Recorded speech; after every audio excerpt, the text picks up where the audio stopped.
Traços domésticos, gente, por mais louco que pareça, porque até hoje eu acho maluco isso, mas é verdade. Traços são pequenas quantidades de alimentos, e aí quando eu falo que é alimento, entenda, não é só de leite de vaca, é só a proteína do leite de vaca que deixa traços domésticos, e aí a criança, a PLV pode reagir. Não, o que está acontecendo ali? Naqueles utensílios que riscam muito, que são muito porosos, agarra alimento. Então a gente faz uma higienização, mas pelo tipo do material, não dá para higienizar 100%. Fica retido, né? E não é que aquela quantidade ali vai causar uma intoxicação alimentar, porque vai ficar tipo comida podre, não é isso, gente. É muito pouco, é uma quantidade minúscula aderida. E vai ter resto ali de todos os alimentos, de todas as estruturas, né, dos alimentos, mas tem também a proteína, né, porque sempre o sistema imunológico vai identificar para fazer reação alérgica é a proteína. Ele não identifica o carboidrato, ele não identifica a gordura do alimento, ele identifica a proteína, por isso que a gente fala alergia à proteína do leite de vaca. O processo alérgico de alimentos, a identificação é sempre a proteína. A célula de defesa vem aqui e ela se liga à estrutura proteica, seja de um vírus que ela precisa combater, seja de uma bactéria, de um fungo, de um protozoário, e por uma imaturidade, né, por um erro ali, por uma hiperreação, ela liga na estrutura da proteína do alimento, do leite de vaca, do ovo, do trigo, enfim, do alimento que a criança vai reagir, ela se liga e identifica ali aquilo como um agressor, como se fosse um vírus e uma bactéria, por exemplo, e começa a fazer guerra, começa a tentar expulsar aquele alimento do corpo da criança, e é aí que aparecem os sintomas que são os mais diversos, né? Tem criança que faz sintoma muito rápido, em até 2 horas, que faz placa vermelha, urticária, angioedema. Tem criança que vai fazer dermatite atópica, que é uma reação mista, um pouquinho mais tardia. Tem criança que vai fazer asma. Tem criança que vai fazer esofagite eosinofílica. E tem criança que tem sintomas que a gente chama de IgE não mediado, que não tem a participação do anticorpo, não precisa fazer nenhum exame, porque não tem exame que vai auxiliar, que tem sintomas respiratórios, é aquela criança chiadora, é aquela criança que volta e meia está ali com uma bronquite, uma bronquiolite, uma pneumonia, um monte de remédios, está sempre sendo internada, ou crianças que têm sintomas gastrointestinais, de vômito, né, vômitos a jato às vezes, quando está ligado a FPAS, doença do refluxo, sintomas intestinais de gases, excesso de gases, né, gente? Porque gases todo mundo solta, mas aquele excesso de gases, que a barriguinha da criança fica dura, dá desconforto, pode dar diarreia ou constipação, assadura em volta do ânus ali persistente, aquela assadura que a gente trata, troca a fralda assim em milésimos de segundo e a criança tá ali com uma assadura. Né, eu já ouvi, não sei vocês, eu ouvi do médico que eu não estava cuidando do meu filho direito, por isso que a bundinha dele estava o tempo inteiro assado.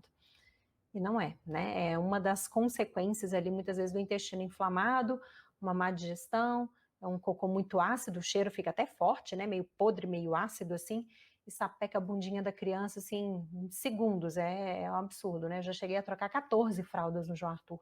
E mesmo assim ele continuava com as assaduras, e por melhor pomada, mais cara, troca de pomada, traz a pomada importada, vai na médica, passa um antifúngico, passa não sei o que, e a assadura ficava ali, né? Então isso também pode ser de APLV, fissura anal, quando realmente chega a rachar o ânus.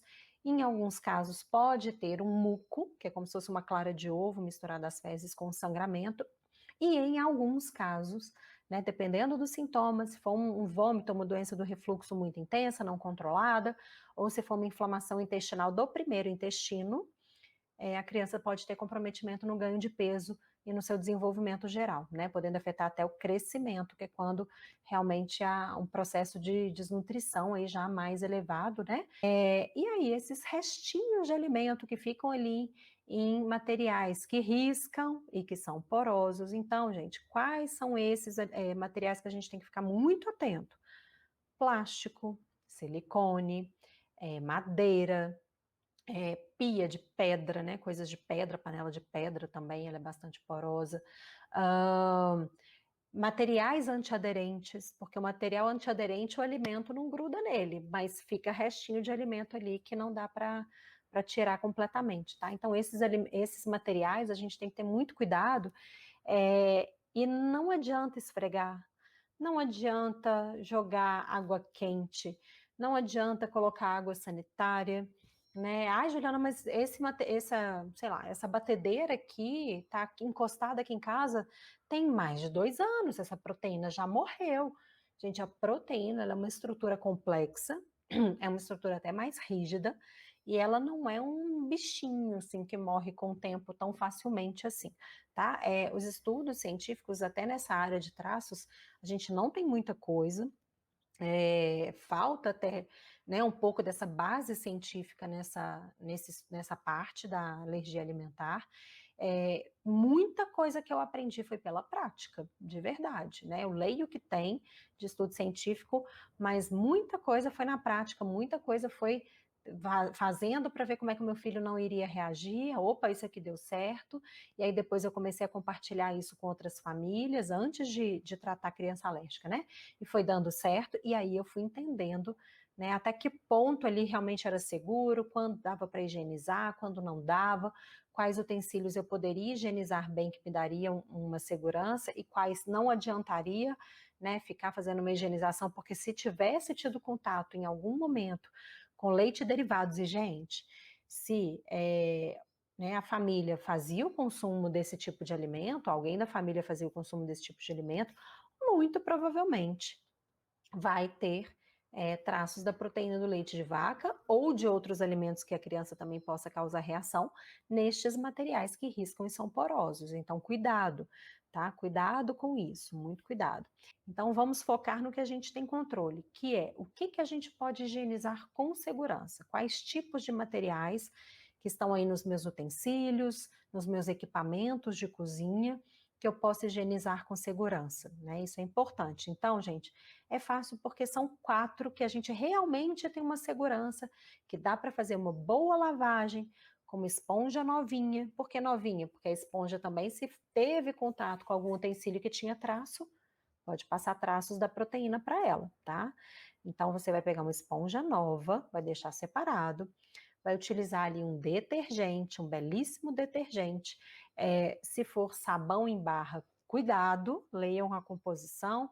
Se for caseiro, mais cuidado ainda. Aliás, não sei nem se eu recomendo, tá? O melhor aí é que seja realmente alguma coisa industrializada, porque tem rótulo, gente. O que não tem rótulo, como é que a gente vai saber? O que teve contato? Como é que foi feito?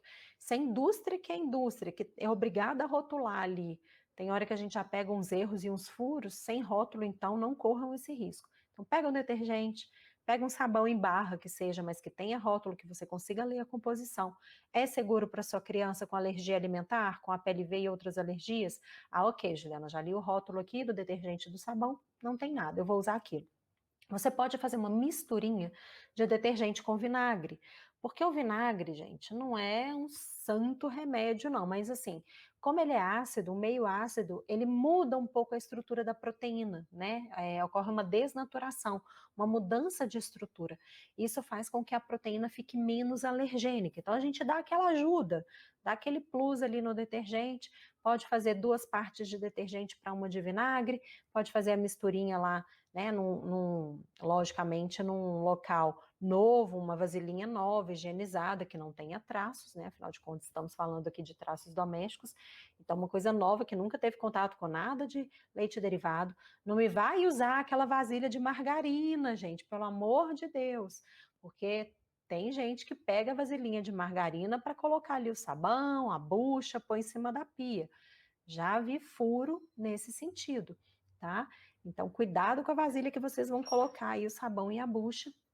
E a gente vai higienizar o quê? O que pode ser bem higienizado? Anota aí, são 4. Inox, alumínio, louça e vidro, que são, vamos dizer assim, superfícies, né, que riscam menos e que não são tão porosas. Então, dá para a gente fazer uma boa higienização com a esponja nova, um detergente com vinagre e dar-lhe água para lavar aquilo tudo ali, tá? Então, focaram aqui no que tem que ser focado. O que a gente tem controle, a gente dá preferência para vidro, inox, alumínio e louça. É isso. Ah, Juliana, mas o meu liquidificador é de plástico. Então, muito possivelmente tem traços.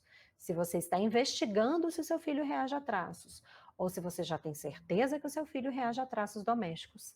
Nesse momento não vai dar para usar, né? O que for ter contato com a alimentação da mãe, se a criança reage via leite materno, porque lembrando, tem criança que reage, tem criança que não reage, e no caso da criança, tá? Qualquer alimento ali que for em contato com a criança. Então é isso, gente, né? Na verdade é simples, quando a gente decora esses 4 utensílios, o restante a gente vai ter que contornar a situação. Né, e não é jogar a cozinha inteira fora, não façam isso, né, não precisa disso, não façam isso porque eu já vi assim no início que eu esquecia de falar, não joga a cozinha fora, guarda tudo porque eu vou precisar do que tem traço aí na sua cozinha, porque depois a gente vai voltando com as coisas, porque a criança vai entrando numa escalada de tolerância. Aí eu chegava para minha aluna e falava assim, olha, então agora volta aquelas vasilhinhas de plástico, para de separar a bucha, né, volta a usar aí as colheres de silicone, o teflon, a cerâmica. Juliana, joguei tudo fora. Eu falei, como que você jogou tudo fora? Pelo amor de Deus, não joga nada fora, gente. Reserva, separa, né? A ideia aqui é essa. Pede, eu dei até essa dica outro dia lá no meu programa. Ai, Juliana, minhas panelas são todas de teflon. Pede para a mãe para trocar com você, para a vizinha, para a melhor amiga, para a cunhada, para a prima, enfim. Alguém que você tem intimidade aí, se a panela delas é de inox ou de alumínio, pede para naquele momento trocar com você, né? Que aí você tem essa necessidade para não ter que comprar coisas novas. E aí assim você pode fazendo com outras coisas também. E você vai priorizar o que você pode higienizar. Uma coisinha ou outra que tiver que comprar, e não tem jeito, Juliana, porque aqui eu quero fazer bolo e a minha batedeira, enfim, tem uma parte aqui, tudo bem, gente, tá tudo bem. Aí você compra uma coisa ou outra, mas ao máximo que você puder priorizar o que você já tem, tá? A ideia é essa, a ideia é sempre essa.